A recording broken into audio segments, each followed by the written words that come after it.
agencies. understand. I think they're probably trying to do the best that they can. I don't think they have the horsepower, the personnel, the budgets. It's all a matter of priorities, and if this is not a large priority in a state's legislature or in the federal legislature, then it drops in order of priority, and it doesn't get funded probably the way it needs to be funded. So having said that, though, there are people who are enforcement officers with these agencies.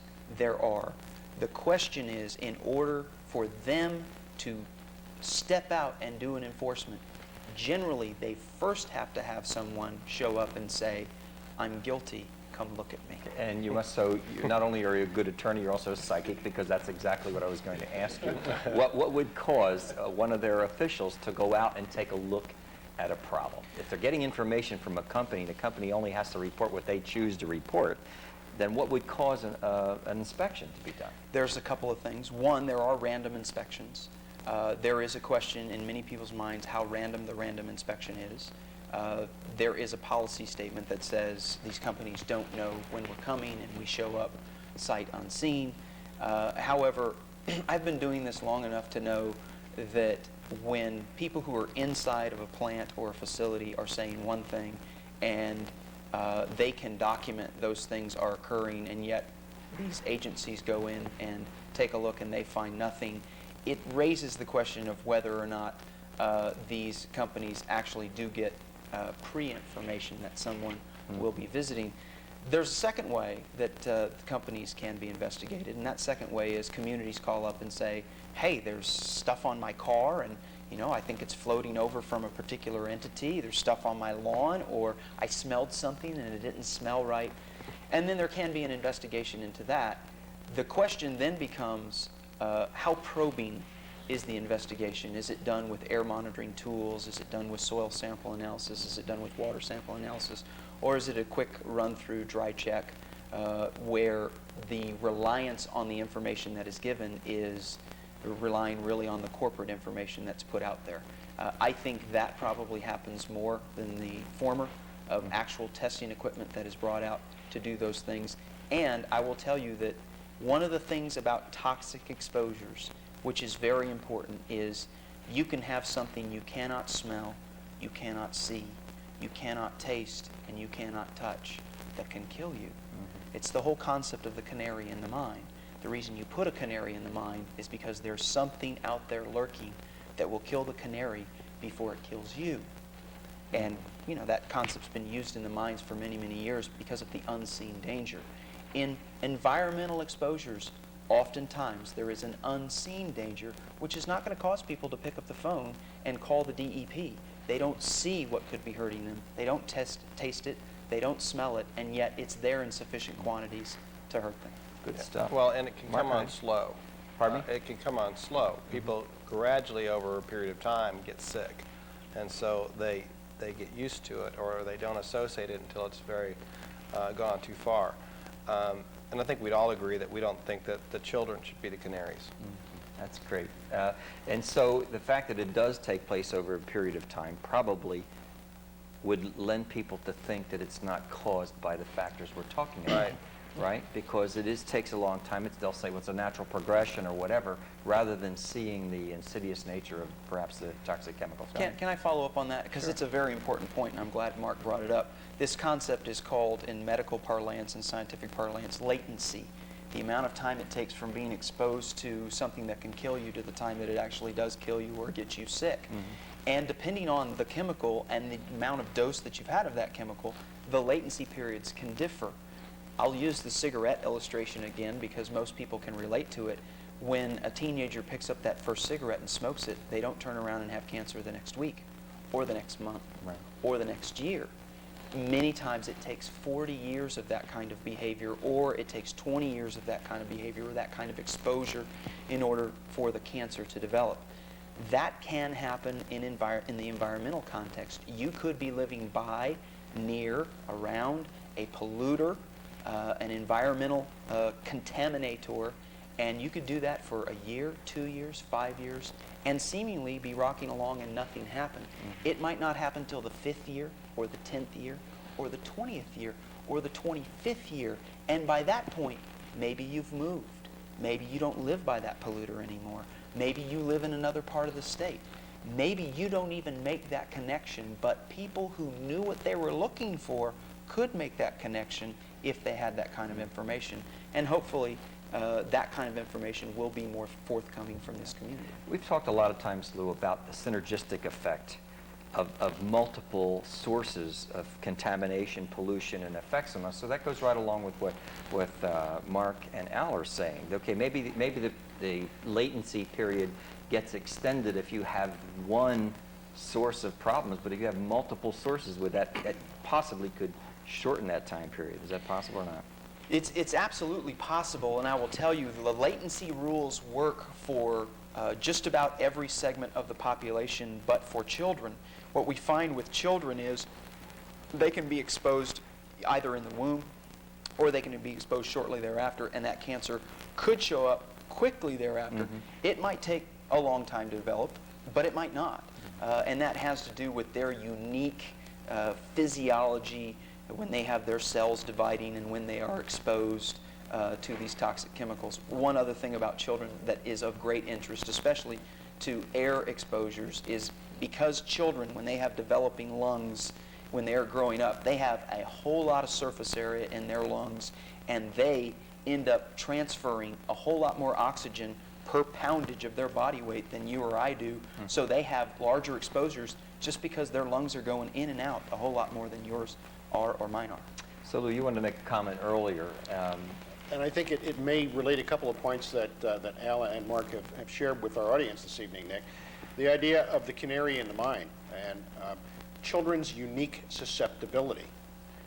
They can't be discounted or their problems can't be explained away based on some of those other lifestyle choices that adults make. They're the purest population that we look at. And as Mark said earlier in this program, they are perhaps our greatest and most precious resource in this community as in communities all across this great country. We need to do a better job at protecting our children from atypical levels of devastating illnesses, leukemias and childhood cancers and those kinds of things that we know are very elevated in this community. That was my next question too. So do we, in your opinion and based on the information that you have, are our children being affected atypically from other places? All the evidence that we've been able to put on the table to this point says very clearly that they have. We have elevated levels of the things we talked about earlier. That's correct. And we've looked at information from the 80s into the 90s and from the mid-90s to 99. The most recent information that we received showed an elevated childhood cancer rate of 92.5%. That's just an enormous increase. And it's clear that our children are suffering disproportionately compared to the Tri-County area, compared to the state of Pennsylvania, compared to the nation.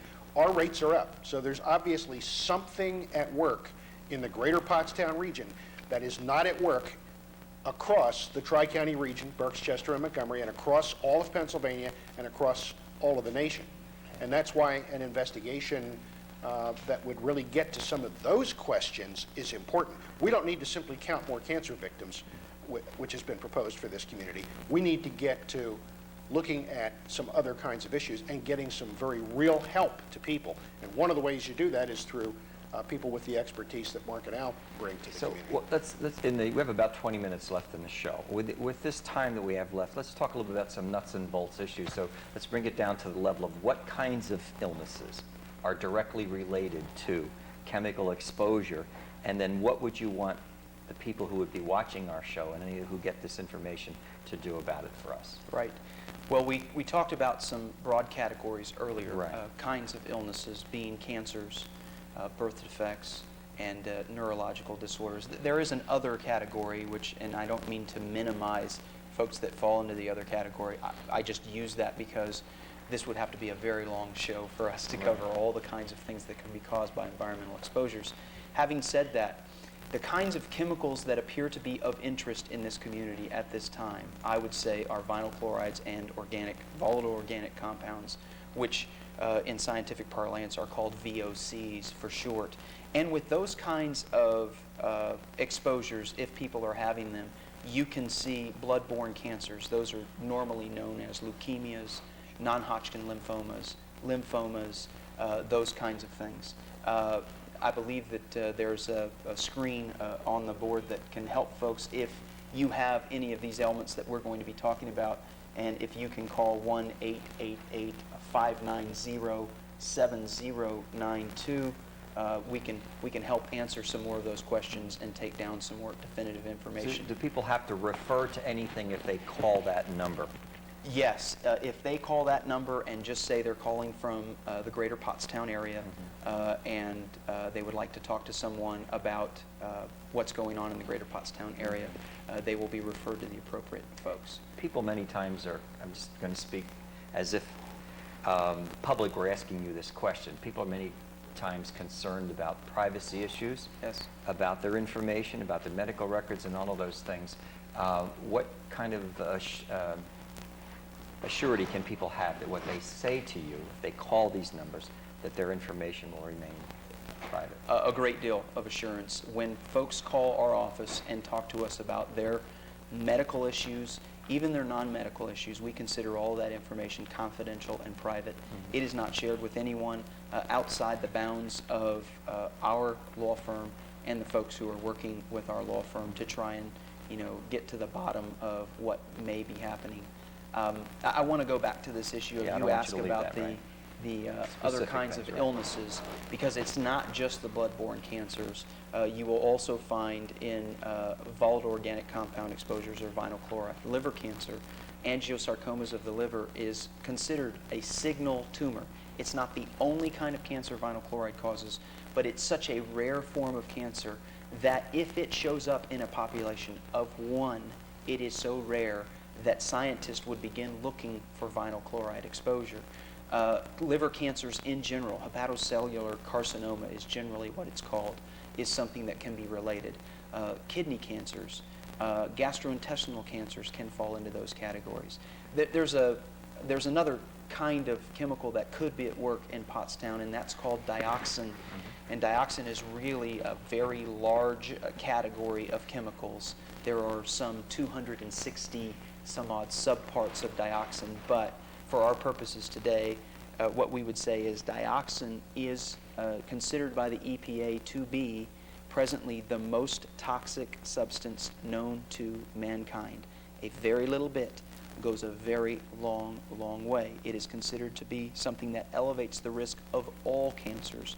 But there are some cancers that are uniquely associated with dioxin, and those would be things called soft tissue sarcomas. And those can pop up in the body in some very strange places. Sometimes children are diagnosed with testicular cancer, which is generally rhabdomyosarcoma. That is a soft tissue sarcoma. There are folks, if you've been diagnosed or you know of someone who's been diagnosed with something that ends in sarcoma, that's probably a soft tissue sarcoma. In addition, dioxins can also cause non-Hodgkin's lymphoma, leukemias, blood-borne cancers as well. All childhood cancers are of interest to us because, quite frankly, children shouldn't be getting cancer. That's just the bottom line. There seems to be an increase in asthma also, not only probably in our own area, but throughout the country. Is that something you would want people to call on as well? Or are we going to focus totally on some form of cancer? Well, we're not just focused on cancer. I would say we are at this time focused on cancers, we're focused on birth defects, and we're focused on these neuropsychological disorders. I agree with you. I would be surprised if in the Pottstown area there are not respiratory problems associated with what's going on here. However, one of the things that we have found is things have to be manageable, and this is what I don't want to happen. I do not want to be perceived, because it would not be true, that we're here for all takers and whatever ails you, we're here for you, because we're not. I'm focused on those things that we would, and maybe it's a subjective consideration, but we've made it, that we consider to be serious and of such a serious nature that most folks in Pottstown would say, if you have cancer, if you have birth defects, if you have neurological problems, those are serious enough that we would want to know more about those. You're watching the ACE Report, folks, in case you just happen to be turning this show on right now. We're every Tuesday night at 7 o'clock, and we're talking about important information that has to do with the environment, and especially perhaps how you can get involved in knowing definitively now, once and for all. We need to know. People want to know. We have the statistics. ACE has the statistics to back these things up, but sometimes I guess statistics don't tell it all, and now we need to know from you what's going on in your life when it comes to health issues. And you can see on the screen how you can get in touch with our guests that are on the air here, as well as, in case you feel that you would rather give that information more locally, you always can send that information or contact ACE, and their number will be on the screen here in a little while as well. Is that okay, Lou? Would that be okay with you? Absolutely. We've been listening and talking to people for years, and we're interested in continuing to hear from people in this community who have concerns, questions, or information that they believe we need to know about. So in general, does it cost anybody to become part of this at all? And what kinds of specific information would you want from them? Either one of you guys can address that. Al, you want to address that? Certainly. Okay. It costs nothing to be involved, and that means no out-of-pocket expenses by folks who either want to inquire about our services or determine that they would like to use our services. We operate on a system that is fairly simple, which is if we are successful in bringing the claim, then we receive a percentage of what we recover. If we recover nothing and are unsuccessful, then the client owes us nothing, and that includes the cost of going forward if we in fact determine that a case is worthy of going forward. You ask about the kinds of information that we're looking for from people.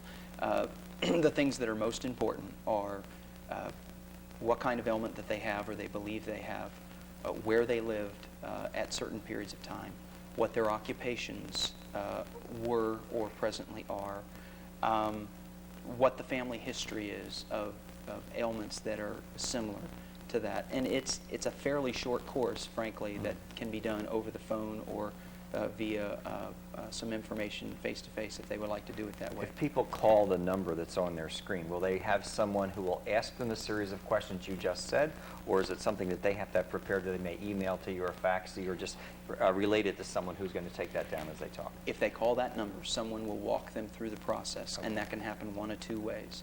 If they call the number and the person who is answering the phone has not been inundated with other calls, they'll deal with them directly right then.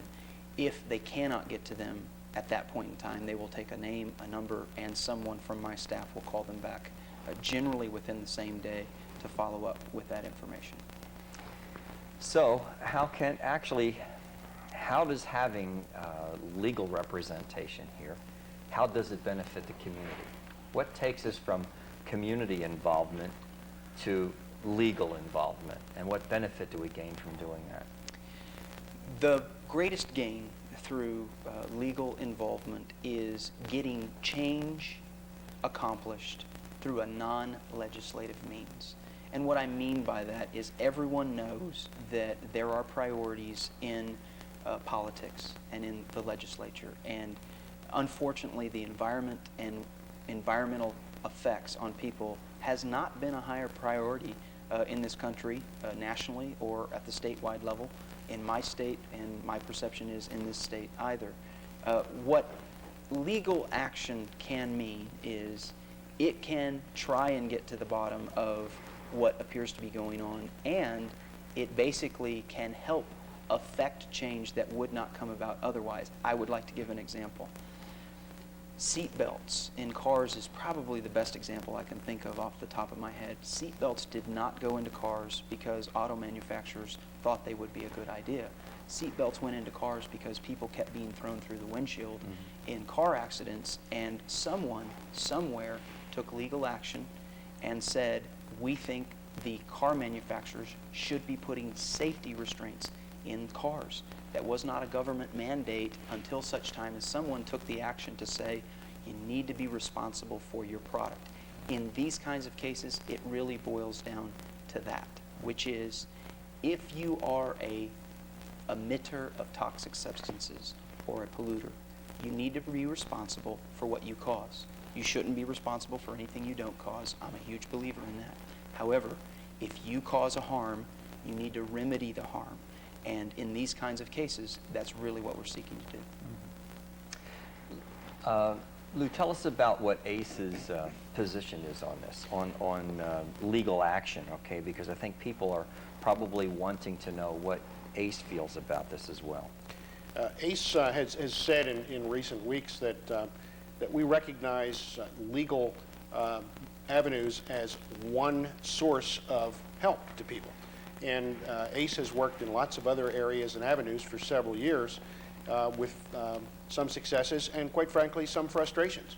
We've learned pretty quickly that state politicians and the Department of Environmental Protection are not going to protect us, as we've heard from our guests as well this evening. They're not prepared, not equipped, and for any variety of reasons don't have the resolve to provide that protection. But at the same time, people who are watching this program, Nick, have been told by a number of people, either polluters or politicians or agency officials, that there really isn't a problem here, and you really shouldn't be concerned about it. And if there is a problem, it's probably your fault because of the lifestyle choices you're making. Or if that's not the answer, it's because of things like our industrial past and too many cars and kids eating too many potato chips and French fries. The list goes on and on and on in terms of excuses and denial. Denial is a wonderful place to be if you don't want to accept responsibility for your own actions or hold someone else accountable for their actions. And that's really what's happened in this community in terms of the response we've gotten from state agencies and officials. Obviously, we're looking at enormous cancer rates. We're looking at enormous leukemia rates. These are not ACE facts. We've said this in previous programs. All these facts come from places like the Pennsylvania Cancer Registry and the CDC and organizations like that. So that it's no longer a question of do we have these problems. I mean, the evidence is undeniable at this point. And lifestyle is not the explanation. So we need basically at this point in time to say as a community, we need to get help from as many potential sources as we can find. And one of those sources is the legal profession. And that's why we're talking with people like Al and Mark. And in this community, the truth needs to be told pretty explicitly, Nick. And the information needs to be shared. People need to stop being afraid to share information. People need to help us turn the tide on pollution. I like to use the analogy of an investigation of some kind of a problem by law enforcement officials. And there's somebody out there who has a piece of information that turns out to be the key to breaking the case, to solving the case. And where you see tip lines and town watch initiatives where people will report what they see, what they hear, what they smell, as our guests have suggested tonight, things that are out of the ordinary. That one piece of information may be critical to putting the whole puzzle together. If lots of pieces of the puzzle are shared, that'll help people like Al and Mark solve the problem and solve the puzzle in this community. So there's a power of one there. There's a power of one as an individual, but each individual works with the collective whole of people. Absolutely. Mark, you wanted to say Yeah, something? I just want to say this, that there is not, in my opinion, a God-given right to pollute the air and the water. Those things belong to all of us. But it's happening, and it's going to continue to happen as long as it's cheaper and easier to do that than it is to not do it. And that's a terrible thing to say, but and it may not be universally true, but it is frequently true. And it will continue to happen until people take back the power themselves for having a healthy environment. And one of the ways they can do it is this. Another way they can do it is politics. Another way they can do it is just simply awareness. Let's talk about it. Do we want to live in this kind of world or not? I think everybody would mostly say, no, we want a better world. There was a kind of a well-known basketball player here in our area. Most people watching the show tonight would know who I'm talking about, who, when asked whether he was a role model or not, said that he wasn't a role model. He was a basketball player. So in some way that exonerated him from having to act in any ethical, moral way in front of people, including kids that may watch him. Is that pretty much, in your opinion, if you want to speculate on this, almost a similar kind of logic that corporations or polluters can use? That their job is not to protect us in a sense, but to produce a product, and they're not there to be role models in a sense. Can I respond to that? Sure, Al. I think that there is again, public misperception that there have been laws put in place that if these corporations will live up to these laws, that by living up to those laws, they protect people in the community. Most people do not know that those levels that have been set, you sometimes hear them as the American Conference of Governmental Industrial Hygienist levels or threshold limit values, these kinds of things. Those levels were set by industry for industry. They are not levels that were set to protect people's health. In matter of fact, in most of those levels, they have not been set to prevent cancer. If you talk to noted scientists, what they would say to you about those levels generally is they do not have the ability to prevent people from getting cancer. It's just what they consider to be an acceptable risk level. And that probably sounds good until it's your child who is the unacceptable risk. And I think that's what this program has been about tonight. So again, it's about the fox guarding the hen house, is what it comes down to. If you're going to let the fox set the standards, then you can't expect the chickens not to be eaten, in a sense. Lou? I'd just like to add that even though ACE is not going to be part of any legal action or any litigation as a result of the investigation that's going to be conducted here, we want our viewers to understand clearly that we've spent time talking with Al and with Mark, and that we have confidence in them, and that we believe that they're here to help, clearly, and that they're here to try to solve the problem in ways that make sense. Folks, I want to thank our guests tonight for being with us. Guys, you were great tonight. We do appreciate the information. We're glad that you're in our area talking to us about this. And folks, it's great that you tune in. Come back to visit with us every Tuesday night right here on the ACE Report. We give you the best information that we possibly can. This is all for your benefit because it's for our benefit as well. We're all in this together. So for my guests tonight and for Dr. Cuthbert from ACE, the Alliance for a Clean Environment, this is your host, Nick Colasanti, and we'll see you the next time on the ACE Report.